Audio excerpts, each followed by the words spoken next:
Well, good morning, everybody. My name's Bob Burns. It's always an honor for me to introduce people from Presbyterian Disaster Assistance. I was an original member of the National Response Team years ago. So we have this morning Susan Krehbiel, who's the Associate for Refugees and Asylum for Presbyterian Disaster Assistance.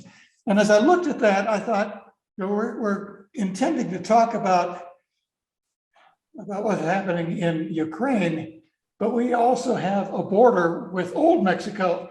And I'm wondering whether or not, as far as refugees are concerned or asylum is concerned, whether there's anything going on that we might want to know about there as well.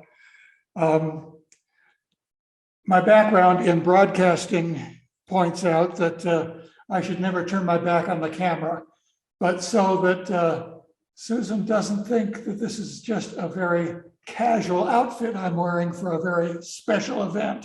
You need to know this is formal attire at First Presbyterian Church for people who are a part of, watch this movement, a part of the Matthew 25 operation. So I turn my back on you. That was everything except smooth. Susan, welcome. We turn it over to you. Thank you, Bob. Good morning, everyone. It's good to be with you. As he said, I am the Associate for Refugees and Asylum with PDA. I'm one of the few positions that is focused on a particular subject or type of movement as opposed to natural disasters or other things that we divide up regionally. So I work closely with our domestic folks when we're talking about refugees and people coming to the United States, where there's a role for PDA, and I, as well as with my international counterparts when they're working in other regions of the world. But why don't we take a moment and just start with prayer. Dear God, we thank you for bringing us together across these miles. You, God of movement, God who leads, God who protects, God who shelters all those who are on the move this day, those who need your comfort and your support. Be with us now as we think of all those people gathered near and far, that we may hear your word to us and hear your call to be the people of welcome. In Jesus' name we pray, amen. So thank you for welcoming me in today. And I had prepared remarks primarily around Ukraine, but I was going to talk about a few other situations. So I'm glad that Bob opened up that space. So a couple of things I wanted to talk about just in terms of laying the groundwork before we get into any specific is thinking about when we respond in a complex situation, when there are large movements of people. And certainly the news and our eyes have been on the situation in Ukraine, but that happens actually not frequently, but happens a lot around the world where there are incidents of violence, incidents of unrest, governments who are acting with impunity, causing people to flee. And so in those circumstances, it is not completely unusual to have 1 million people cross a border within 48 hours, 72 hours. And so one of the principles for PDA's involvement is the capacity of a local community to respond what's happening around them. And that, of course, is true in disasters as well, right? There's lots of events that happen in your community that maybe only impact a neighborhood, impact a few people, and the local community has the capacity to respond in that situation. But when we have these large events, it really does require a lot of cooperation. And so a really important way in which PDA enters into something is to know who else is participating, So that's one. Another is that we have a belief that people that are closest, right? The people on the ground, the people that are closest are the ones who have the relationships and therefore in the best position to be able to see what's needed and to direct the response.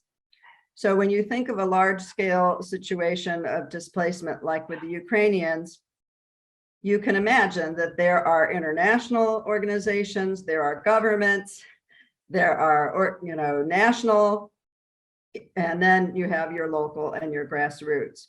And one of the things about being a church organization, right? So PDA is part of the Presbyterian Church USA. We're an office within our denomination, is that by definition, we have congregations, and congregations are at the local level. So here in the United States, when we respond to the aftermath of a hurricane or a tornado, it's going to be working with the presbyteries, but also those local congregations and local groups that are already on the ground.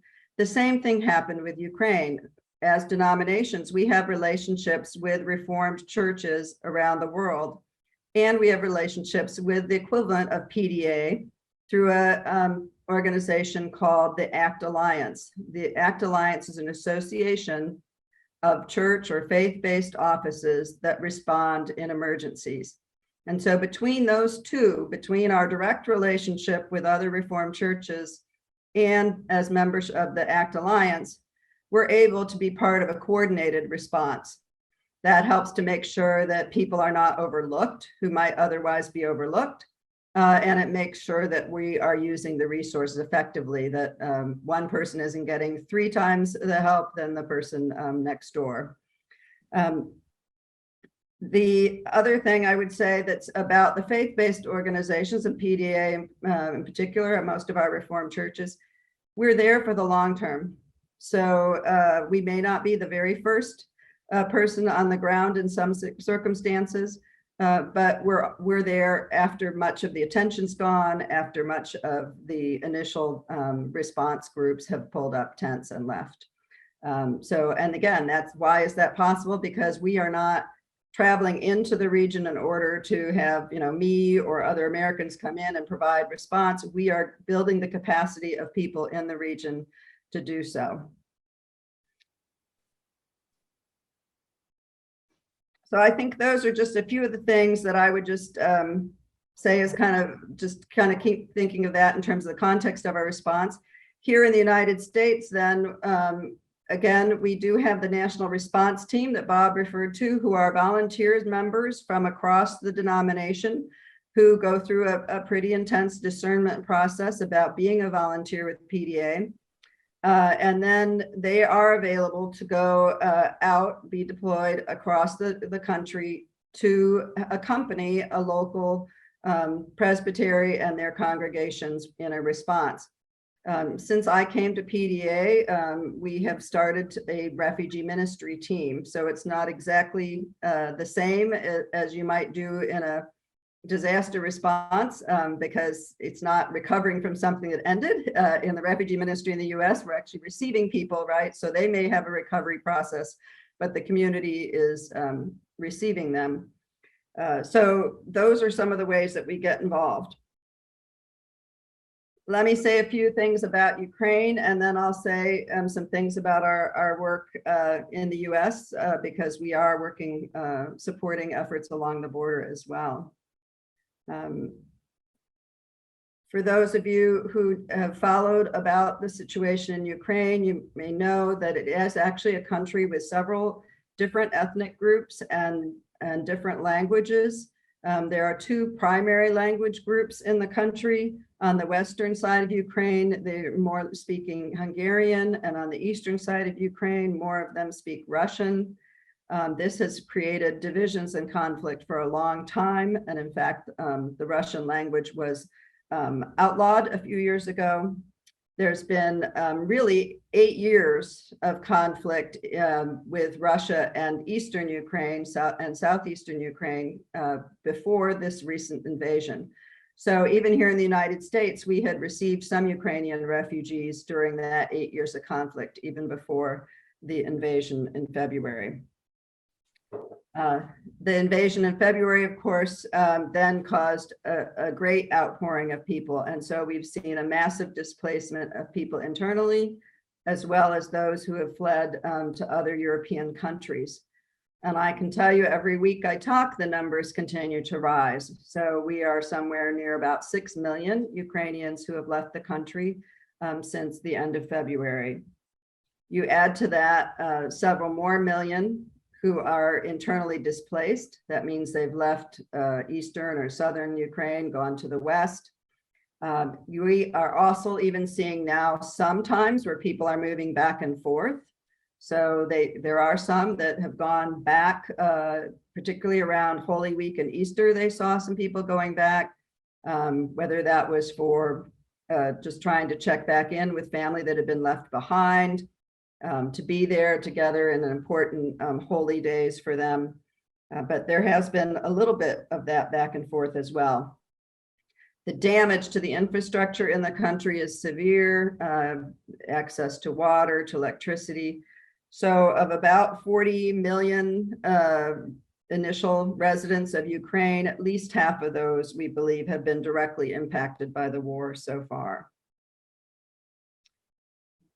Some of the other things that we've seen in the 10 weeks since the war began, since this conflict began, are typical of other large refugee movements. So the initial people that fled in those first couple of weeks were those who had resources and or who had family already outside the country. And so most of the people in that initial outflow had a destination. They knew where they wanted to go and who they wanted to join. As the conflict continues, we have more and more people who are leaving who don't know where they want to go. And so for those receiving communities in the neighboring region, so in the neighboring countries and those closer to the border, where they in the first month or two were really about just being a point of transit and people moving on, more and more they have people staying there going, I don't know where to go. Meanwhile, some of the host governments are saying, look, our main cities are getting overflowed. We don't want any more people stopping and staying in Budapest. We don't want any more people staying in our capital cities. And so they are setting up secondary cities and really diverting people to other locations. So what kinds of aid does that mean that we've been giving? Well, the very first response was what you'd imagine, emergency food, right, and shelter. Because so many people were in transit, they didn't want actual physical food. So it was to have vouchers so they could buy food while they were on the move. A lot of information and referrals. Where can I go? How do I cross the border? Where can I find shelter? Where can I sleep tonight? Finding new shelter spaces, right? Converting empty spaces at churches and other buildings that can be made into shelters, negotiating with hotels to set aside rooms for refugees. A lot of those kinds of things were in the initial response. Now we're already seeing people think about that mid to longer term. We don't know how long people will be outside of Ukraine. When will it be safe for them to go back? Many, many people opened their homes in Poland, in Hungary, in Czech Republic, literally opened their private homes for people to come and stay with them. Well, that's not a long-term solution, right? At some point, they need to be able to move out. So our partners are already saying, where can we, again, convert spaces into longer term? How can we find new apartments and new housing where somebody could live for a year or two or longer? Education for the children. Again, there's language differences. There are national differences in terms of educational policies and standards. How do we make sure that the children are not losing out on their education during this time? And then emotional and spiritual, psychosocial support. You can imagine the confusion people have, the trauma that they've lived with, what they've witnessed, what they've survived. The men between 18 and 55, if they're healthy, are still required to stay in Ukraine in order to be part of the fight. Many others have stayed behind voluntarily. People worried about those family members and what's going to happen to them. elderly who've decided they are too old and infirm to move and who have stayed behind. Much of this kind of large response also includes coordination with resources that are available through government aid. You've heard about the US sending aid to different governments. So in addition to what organizations like PDA and our faith partners can provide, there actually are resources being provided through multilateral and bilateral agreements with governments. And so another part of work and why we partner with some of these experienced organizations is they can help the refugees to also apply for those types of assistance so that they can get vouchers to pay for that apartment.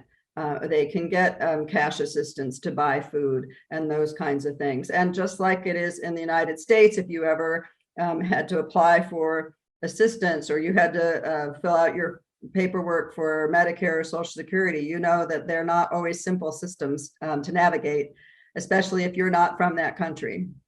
And then the last thing I'll say is that another marker of the faith community is thinking about who's being left out, who's the most vulnerable, that we need to be sure is also being cared for. And are there specialized services that are needed? Are there specialized services because of language or literacy? Are there specialized services needed, for example, in this case of many very young mothers with young children who maybe don't have the mobility that a single male might have in terms of being able to go out and find assistance? So what are the differences that you need? Baby formula, for example, right, for an infant. So it's really trying to be attentive to some of those things in the overall response. And as you have all those different actors playing, that's part of the work of coordination, is to map that out and know that these people are really good at making sure there's potable water, and these people are really good at psychosocial services. And that's part of what we do. And then just, I've been talking a lot, so I will just say that those same principles apply to refugee emergencies around the world. Before Ukraine, we had other major emergencies, which included Afghanistan, included Yemen, included Syria, where we still have, I think Syria is still around 5 million refugees outside of Syria. And then we have the situation at the US border.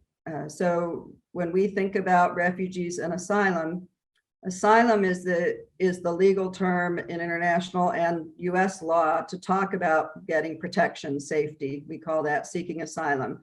So a refugee is someone who needs asylum, is seeking asylum. And in some cases, governments will decide to recognize a whole group of refugees at once. So for example, in the case of Ukraine, they're not necessarily, the Polish government isn't necessarily sitting each one of those people down to a 2-hour interview about why they're leaving Ukraine, right? They're basically trusting that they know enough about the situation. They're giving them permission to come in and recognizing them as a refugee. But in many cases, you do have to go through an individualized interview, individualized process. That's what the US does at our borders and at our airports. So if you were to arrive, even from Ukraine, at our border or at an airport, you would have to go through an individual process to be interviewed about whether or not you have a fear to go back to your country. The very first interview is supposed to be very basic in terms of whether or not there would be a reason to expect that you might fear persecution. And then in the case of the border, you're put into an immigration court process. So it's quite a lengthy process where there is a judge appointed by the government, there's an attorney appointed by the government, and the refugee either comes into court alone or has to find their own attorney to represent them. There's not an attorney provided. So that's a very complicated process. And has become even more complicated because of policies to push people back into Mexico to wait for that process to happen. So PDA's involvement, just like with any other flow of refugees and asylum seekers, is to support the local organizations that are in the area. And so we have provided grants to programs that are on the US, shelters that are on the US side of the border.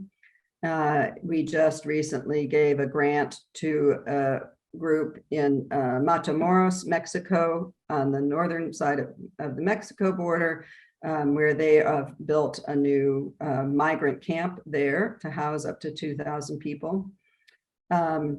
Sometimes our support goes to other things like trying to give know your rights, legal orientation to people. But most of the time it is very basic services, food, shelter, clothing. There are many transit, what we call transit ministries also in the Southwest. So they work with the shelters and with immigration authorities. So people have, now been documented, right? If they're inside the US, they don't have permanent permission to stay, but they've been allowed to be here in order to continue that immigration process. And so people either from the border or from temporary detention centers or longer term detention centers will be released to these groups. We'll meet them at bus stations, we'll take them to airports, provide them with some basic assistance for their journey and orientation and networking. So that's kind of what we've been up to. I'm happy to answer more questions, but I know we want to have time for discussion. I could go on all hour. So, and I don't know, Bob, are you handling the Q&A or how do you want to do that? No, anybody else have a question? He has none.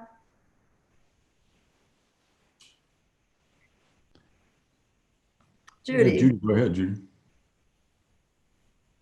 I'm a little confused because I read in the Christian Science Monitor a couple weeks ago, and I've got the article right here, that it said 15,000 Ukrainians who have crossed into the United States without documentation, mostly from Mexico since February.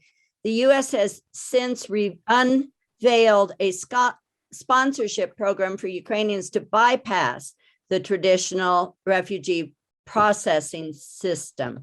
Can you respond to that?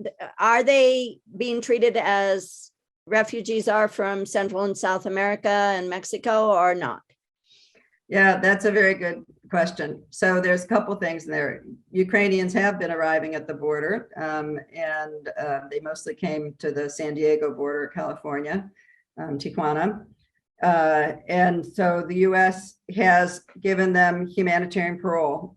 So they have not treated them the same way as the other Central Americans coming. They gave them priority in processing instead of being told to wait in the queue behind others. And then they were given this humanitarian parole, which is the same thing that was used to evacuate the Afghans last year. It's an existing document form of admitting people to the US that has been used in the past for refugee emergencies, but that was, primarily before we set up the refugee law. So it is interesting that they are, in the sense, as you say, bypassing the refugee process, again, by this preponderance of, well, we just expect that they need protection.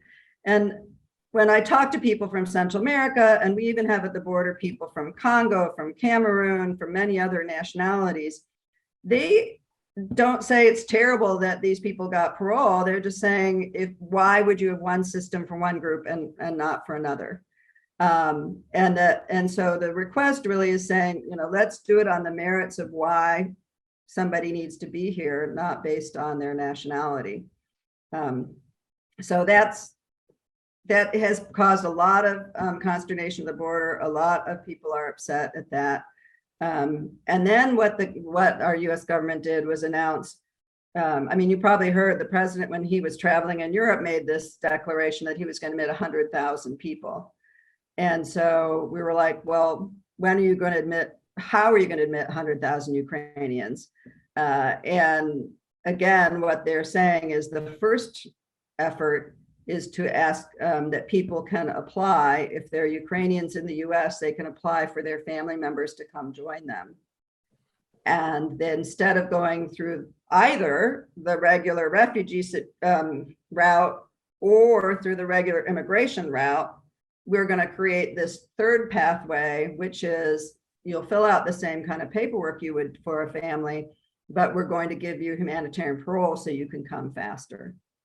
So they're creating, again, these kind of expedited pathways for the Ukrainians to come.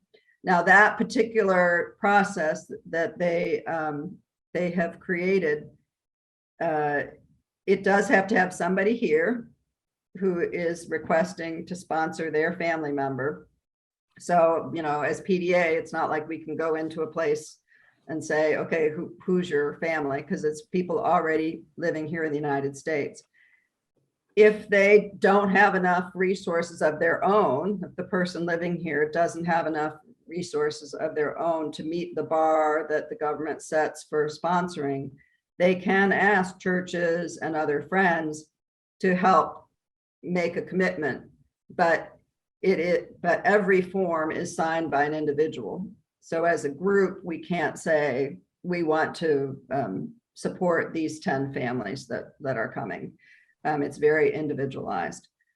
We expect, and there is commitment of the government to, beyond this, to set up the normal refugee processing for Ukrainians. So we do expect at a later stage, there will be the normal refugee resettlement process for Ukrainians, but that is not in place yet. And all of that will require US government officials being able to travel to wherever they're going to do that processing, identifying out of all of the people that are in a given location, right, who should be resettled. So they have to set criteria for all of that. So it's a lengthy process. The other thing I would say is that now the family reunification makes sense, right? You're coming to join family members. But often when we're at the beginning of a conflict like we are right now with Ukraine, people don't know what they want to do long term. They really don't know yet. Maybe if they have individual circumstances that just say, you know, I've lost everybody in Ukraine, I have no future there, maybe that person would be very clear that they don't want to go back yet. But often it takes a while. And as I said, we've even had reports of people going back and forth at this stage. So a lot of people are saying, no, I want to stay close by because I still have family there. I want to stay close by because then the sooner this ends, the sooner I can go back. Thank you. That's really helpful. Yeah.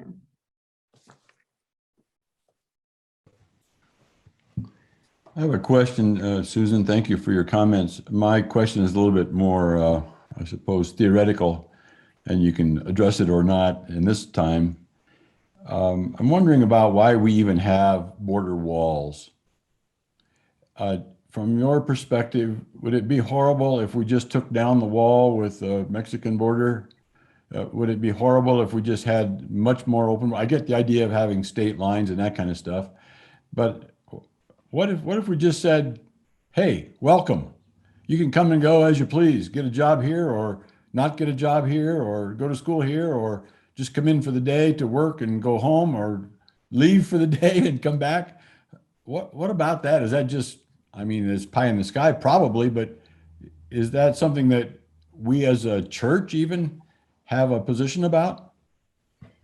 So yeah, so our church, our official position, which is pretty consistent with international statements, is that a government does have the right to regulate its borders, but should do so humanely. And I think it's that second half of the sentence that often gets lost. And much of the advocacy we've been doing nationally, so PDA, Presbyterian Church as a whole, is part of an interfaith, it's called the Interfaith Immigration Coalition, is to really hit on that, to divest from the more punitive, restrictive kinds of things and invest that instead in proactive, humane ways of dealing with the border. In other words, it is our contention that if you invested that money that was used on extending the walls and building the walls instead on people with proper training, psychosocial training, language training, et cetera, to help affirmatively process people at the border, right, where you could have a much more humane process, then you wouldn't have to have the buildup of people that we have right now. It doesn't, all the policies of deterrence, the building of the wall, the building of detention centers, have not proven effective. What pushes people to the border are the circumstances in their home and whether or not they have relations here in the country. So, and those acts of deterrence don't stop either of those types of movements. So another piece of that is what are our policies towards those home countries? And that's talked a lot about when it comes to the Central Americans. To what extent do we rely on their labor enough that we like that they want to come and be cheap labor for us? But likewise, the development of their own country means that migration has become a survival strategy for them. So all of those things, you're right, are very much part of the national debate. I'm actually right now in New York City. I'm not at my home because this week is a UN consultation about a compact, they call it the Global Compact, on safe and orderly migration. And part of that debate is, what are the considerations you're making when you put in these policies? When we talk with immigration authorities and say, how you treat people at the border and whether or not you lock them up in detention has detrimental impacts on them for years. For the children, it can be for a lifetime. And so what is the rationale for when you do that? We know the walls that have been built up along the border so far primarily have pushed people to cross in more dangerous places. So any of you who are familiar, the crossings at Yuma have gone up considerably. That's not good news because Yuma is not a safe part of the border to cross. It's very dangerous area. So deaths, the rate of deaths percentage has gone up. We've had about 10,000 at least kidnappings reported of people in northern Mexico because of our Remain in Mexico policy. So again, to Judy's question, it's like, yes, Ukrainians need help, but can you tell me they're at more risk in Poland than they are in some of the northern border areas of Mexico? I don't think so. I don't think so. So we certainly, as a national staff person, I can't say there's no right to a border at all, but I certainly can say that we can go back to a time when we invested more affirmatively in how to humanely receive people instead of investing in all of these punitive, restrictive ways. Yeah, thank you. I have another question. I don't mean to hog the microphone, but I have another question that's more related to domestic here in New Mexico. You may know that between the border, north of the border, we're fighting forest fires, wildfires. And so that's creating lots of evacuees. I think of them as being refugees. At the recreation center where I hang out in Santa Fe sometimes, they've turned the pretty large sized gymnasium into a Red Cross shelter. So the gym is now closed for recreation, but it's a Red Cross shelter for people leaving their communities. What would that be, about 40 miles or 60 miles from where we are in Santa Fe?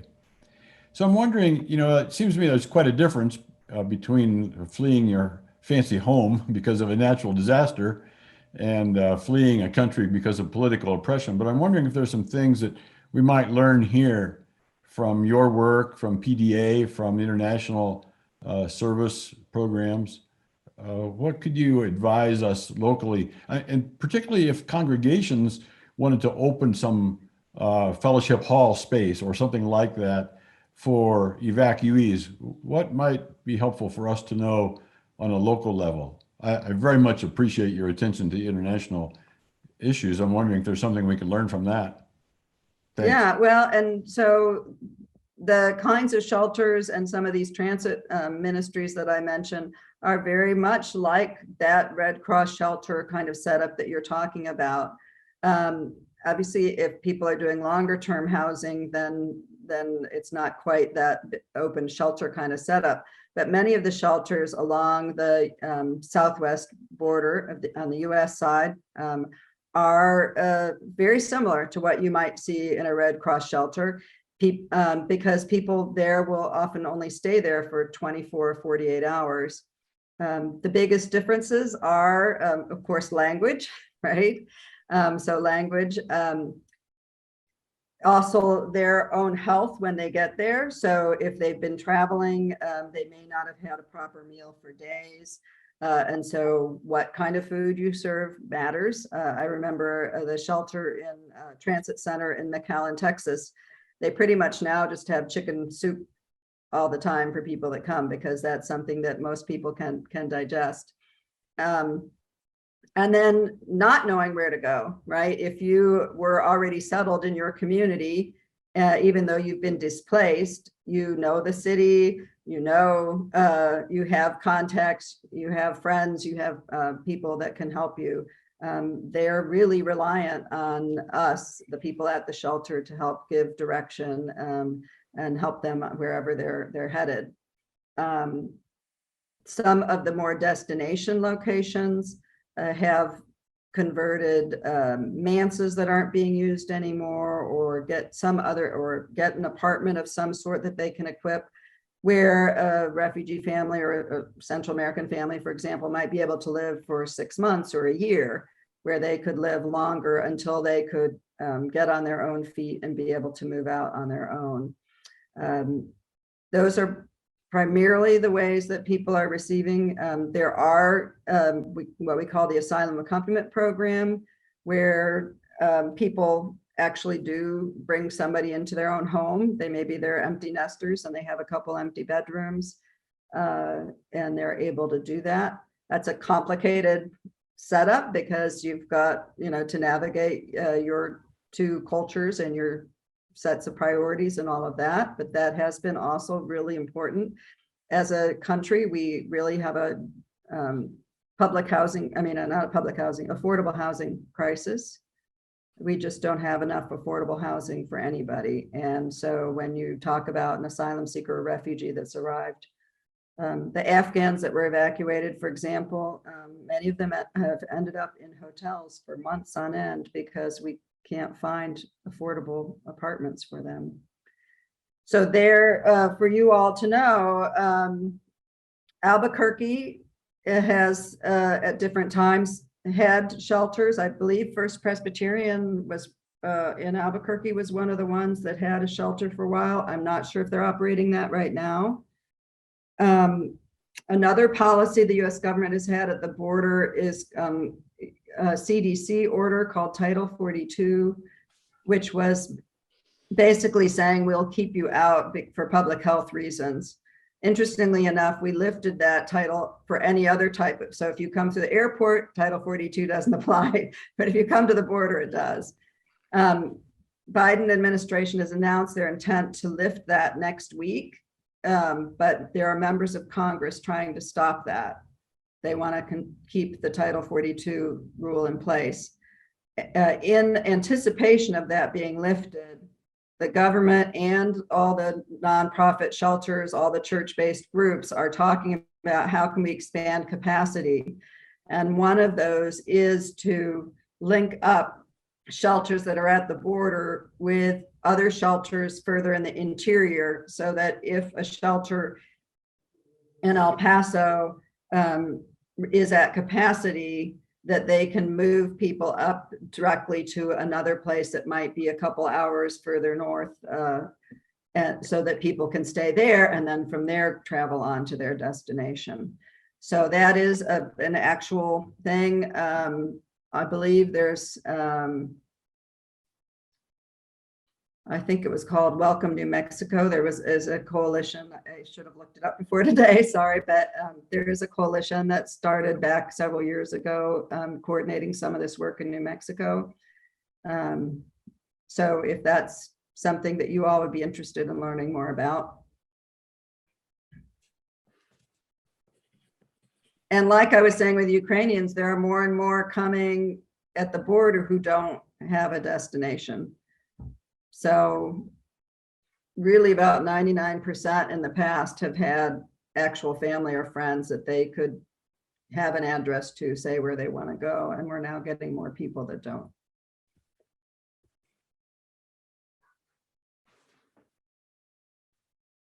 Yeah, Judy.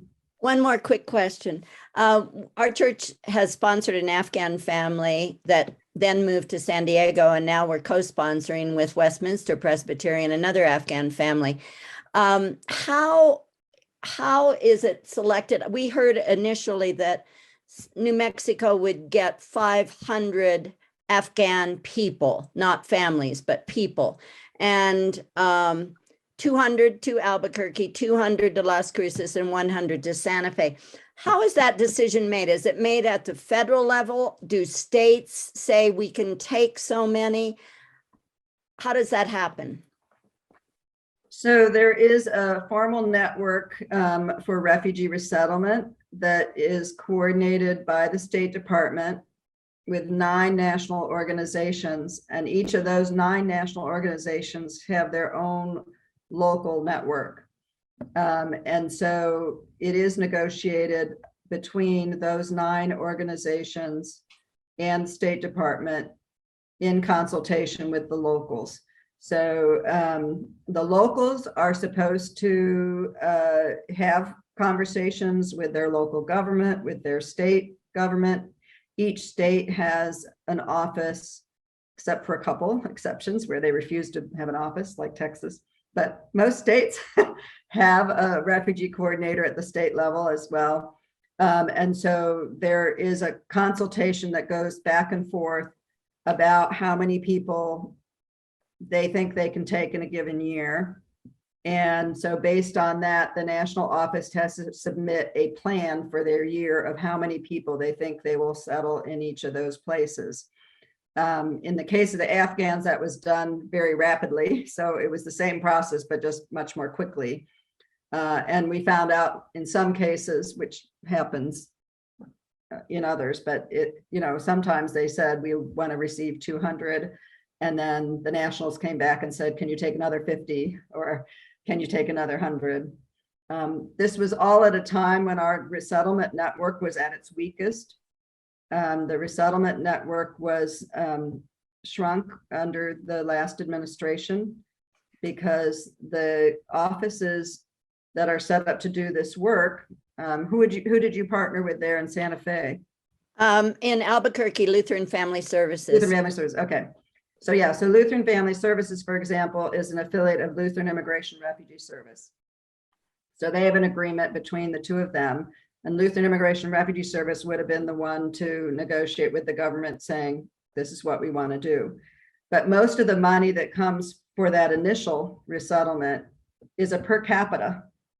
So Lutheran Family Services in Albuquerque can only staff up based on refugees that they're going to receive, not even based on planned arrivals. I mean, if they don't receive, so if they plan to receive 200 refugees and they only receive 100 refugees, they only get paid staffing for the 100 that arrived, not for the 200 they anticipated. So over the last many years, well, from 2016 to 2020, the government diminished those numbers of refugee arrivals. So many offices had to close and other offices had to lay off staff. So when the Afghan crisis happened last year, they had to staff up very quickly and many of them couldn't keep pace with the demand. So one of the things we did was working with Church World Service, because that's our national partner, was to talk about where are their specific affiliates, where are those specific local offices where we can do added outreach to our churches. And is there something we can do to help your staffing to make sure that you actually can respond when the volunteers contact you and want to help? Lutheran Family Services is overwhelmed, to say the least, because of the exact reasons you gave. And that was true across the country. I can't tell you how many. I live in Baltimore area. Our local affiliate there is the International Rescue Committee, and we still have Afghans in hotels here in Baltimore.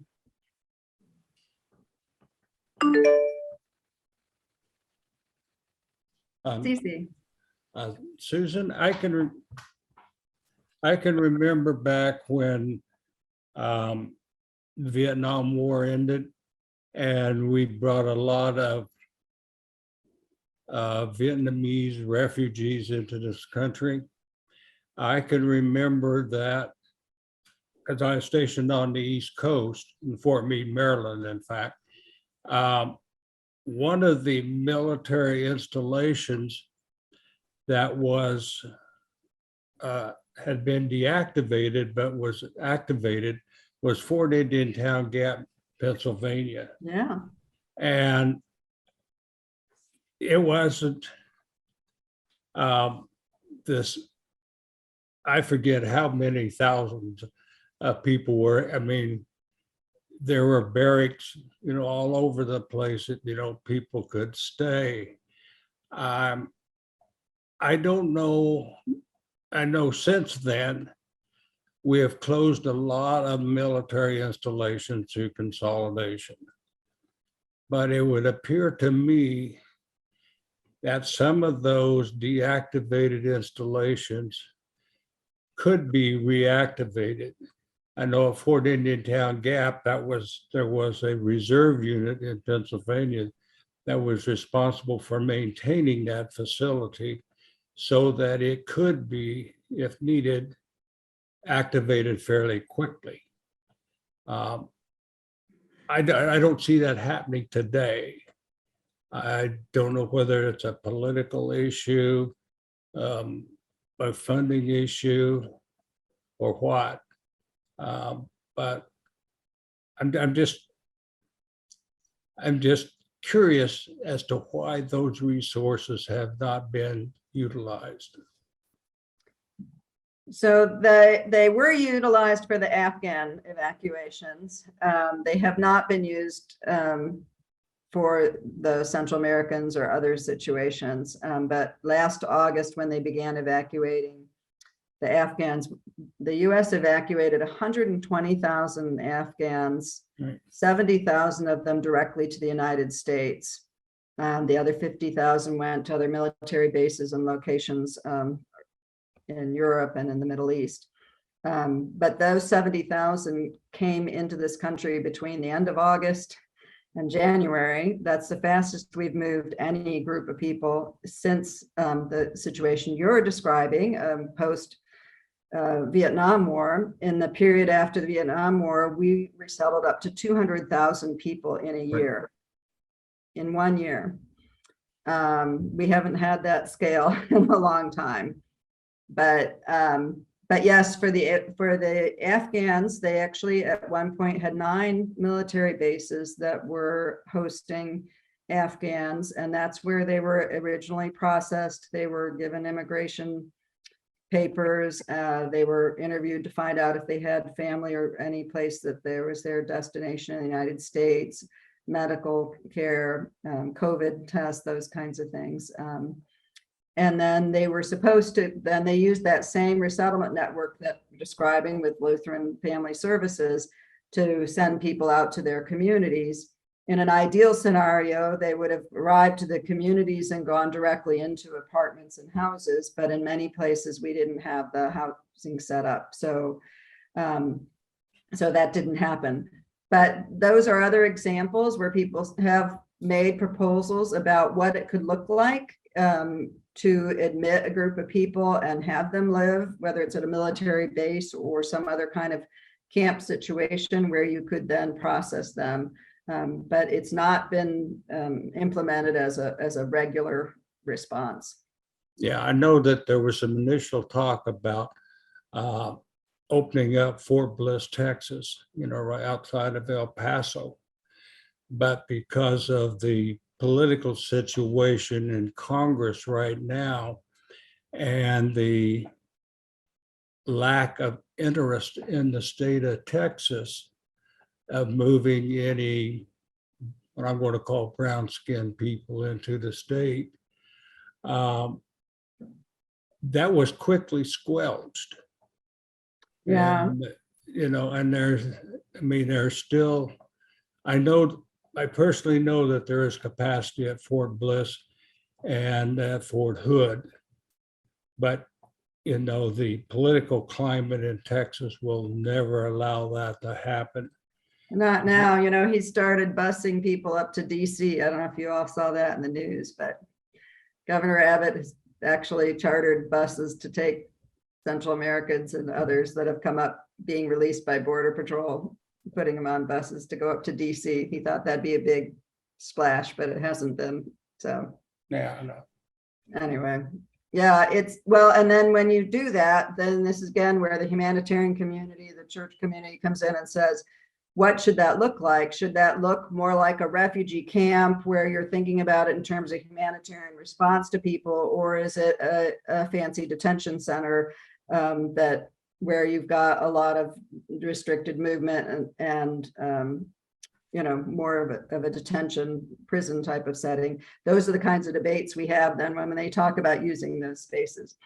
Yeah, I mean, the refugee camps in southern New Mexico, Texas, and Arizona, I mean, they remind me more of the detention camps that they had in Germany for Jewish people in World War II. I mean, they separated families and, you know, and made it a situation as bad as unfriendly as you could possibly make it.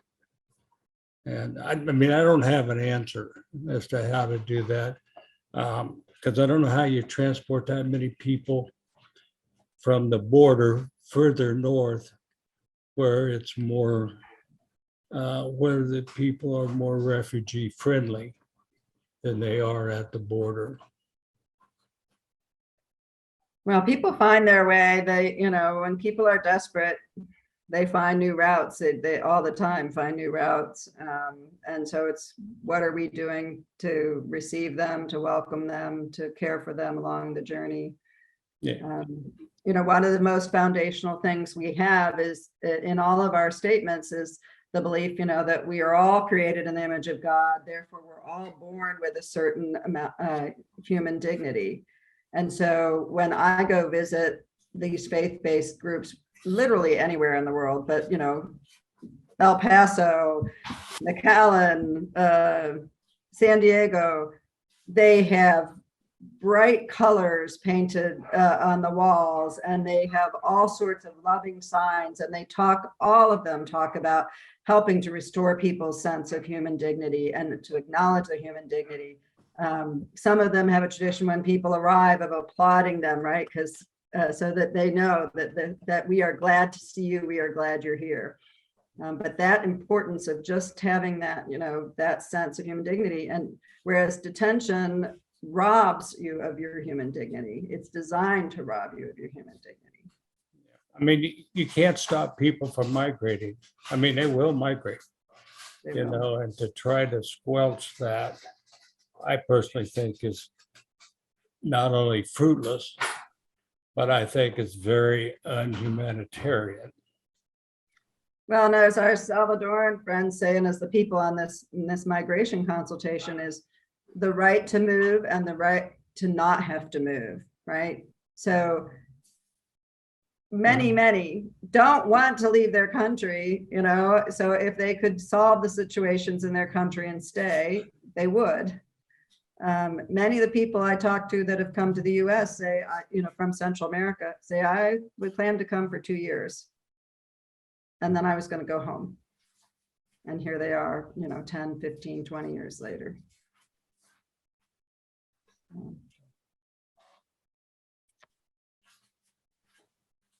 Susan, this is Harry Evers, pastor of the church here at New So I am so grateful that you are here and so honored that we can have Presbyterian Disaster Assistance as part of what we do as Presbyterians. And just one question, we are trying to, in Center Faith, through our Interfaith Leadership Alliance, to provide space for people to come and gather across the community in different faith communities, to spend 30 minutes thinking about peace, praying for it, music, silence, lighting candles. We're doing that today at our church again. But what else can we do? We've raised money through pop-ups for the community right outside our church. We've had concerts Friday nights that we've given the money to PDA. And we've raised over $16,000 from the congregation and community. Is there anything else we can do? Because every issue gets pushed aside when new issues come along. The fires are big here right now. We still have, all sorts of, climate change issues, gun violence, as we know from Buffalo yesterday and other cities across the country. How do we remember Ukraine and keep remembering and be able to do something about it ourselves besides what we've done? Any ideas at all? Well, I mean, the other area that you didn't mention is what our government's doing and how our government responds to refugees.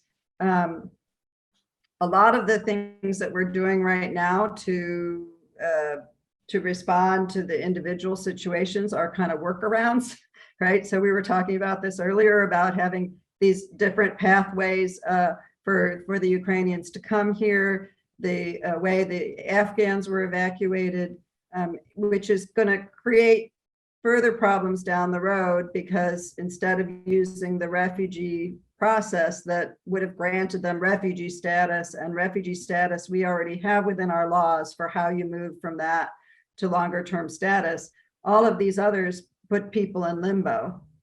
And so Afghans who were evacuated right now have no permanent status to be here.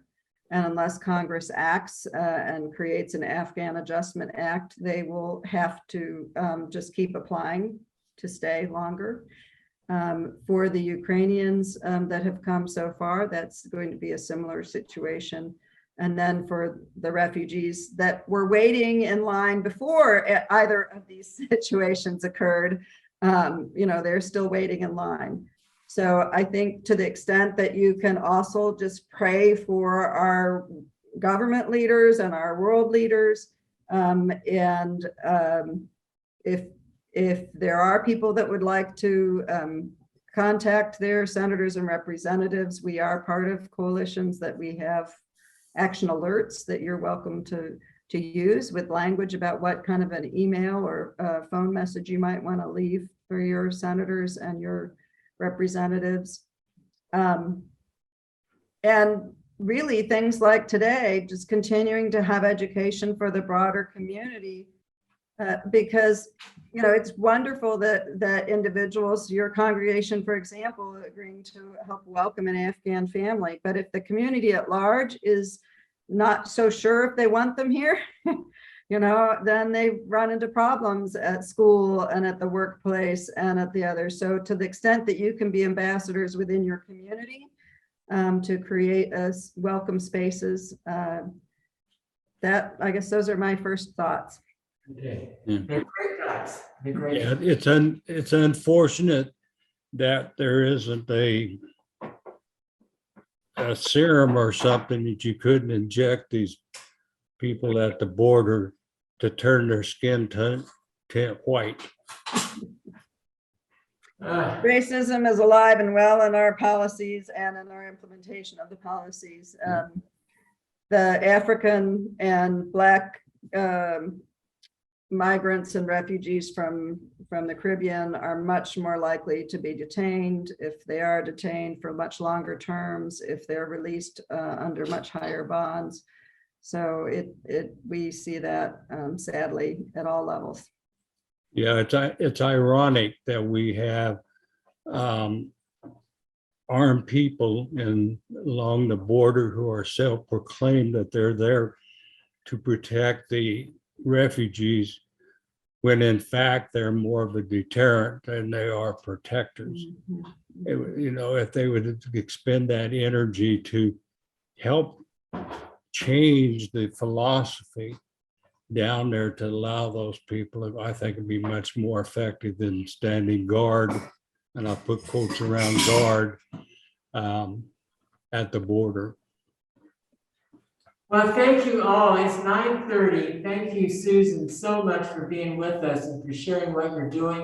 It's so important, and to know that we have PDA to assist the world as you're doing. And there's so many issues we're facing, and it's overwhelming, but it's so great, helpful for us to have you here to help kind of delineate some of this for us, inspire us. So thank you. We're having Lori Krause join us in person in July, everybody, just so you know, the head of PDA, the director of it. Look forward to having her back here. And also next, this is a little housekeeping, Susan, just one more thing happening next week here in the class. We're not meeting here, nor are we meeting at 8:30. We're meeting at 9 o'clock at the Japanese internment site to commemorate 80 years of this camp that was in Santa Fe. And so there's directions and more information about that in the e-news and so forth. And join us at 9 o'clock, but we still have a 9:45 service upstairs as well.